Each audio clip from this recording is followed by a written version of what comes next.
ठीक है। अब देखिए यहां से ये कैंसिल, ये कैंसिल, ये कैंसिल, ये कैंसिल हो गया, अर्थात क्या हो गया कि 1/2 इंटू 0 ये बराबर 0 प्रूव। ठीक है। नेक्स्ट क्वेश्चन, हमारा नेक्स्ट क्वेश्चन क्या है? क्वेश्चन नंबर हम कौन सा देखें? पांचवा मान लीजिए, देखिए क्वेश्चन नंबर 5।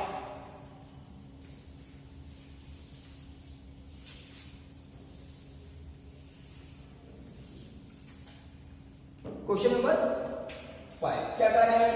प्रूव दैट, सिद्ध कीजिए कि cos 20, cos 40 और cos 80 इक्वल 1/8। ठीक, LHS लेके चलते हैं और थोड़ा सा हम सीधा लिखते हैं, इस तरह से लिखते हैं cos 80, cos 40, cos 20, कोई अंतर नहीं होगा। अर्थात हम फिर यहां सूत्र बनाने की कोशिश करेंगे, 2 और यहां से 2 से गुणा कर देते हैं, cos 80 और cos 40 और cos 20 डिग्री। अगर हम ऐसे करते हैं इन केस, ठीक, कोई अंतर नहीं पड़ेगा। अब हमारा जो cos a प्लस b का सूत्र है, 2 cos a cos b का सूत्र है, फार्मूला है, वो क्या है? 2 cos a cos b का फार्मूला होता है cos a प्लस b और plus cos a minus b। तो 1/2 यहां से हो जाएगा cos a प्लस b, यहां लिख देता हूं, तो cos a प्लस b,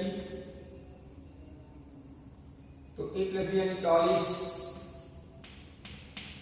और यहां से हो जाएगा plus cos a minus b, cos a minus b यानी 80 माइनस 40, ठीक है, और cos 20 डिग्री। ओके, अब देखिए यहां से क्या हो जाएगा, 1/2 cos 120 degree plus cos 40 degree और इनटू cos 20। अब देखिए 120 इसका मान क्या होता है? 1/2 -1/2 होता है, -1/2 और प्लस cos 40 डिग्री और cos 20 हो गया। फिर एक बार पुनः क्या करते हैं, अब यहां से तो हो जाएगा 1/4 माइनस cos 20 पूरा हो जाएगा और 2 यहां से plus 2 cos 40 into cos 20। Okay, अब देखिए यहां से क्या करेंगे, बराबर 1/4 और माइनस cos 20 और प्लस फिर हम लगा देंगे 2 cos a cos b का फॉर्मूला, तो होता है cos a प्लस b यानी और minus plus cos a minus b, cos a minus b। ठीक है। अब देखिए यहां से 1/4 minus cos 20 plus cos 60 degree और प्लस cos 20 डिग्री। अब ये cos 20 और cos 20 कैंसिल हो गया, 1/4 गुणे cos का अंश का मान 1/2 होता है, अर्थात 1/8 प्रूव। ठीक है। देन नेक्स्ट क्वेश्चन,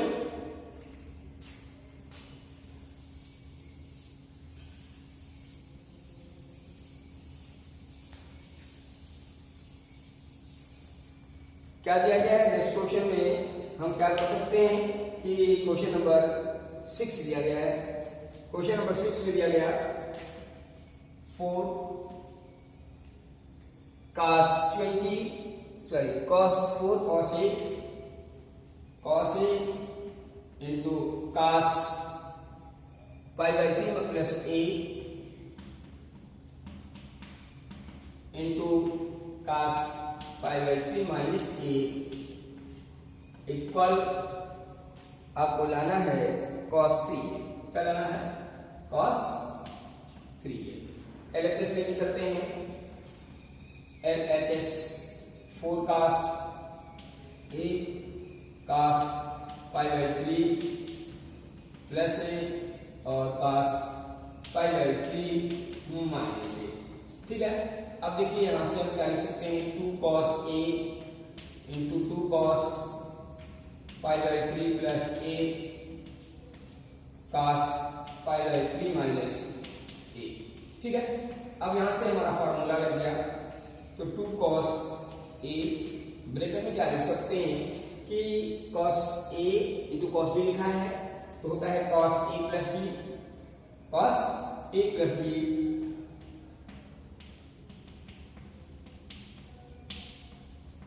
इंटू और cos a प्लस b और plus cos a minus b, तो cos pi by 3 plus a minus pi by 3 plus a। Okay,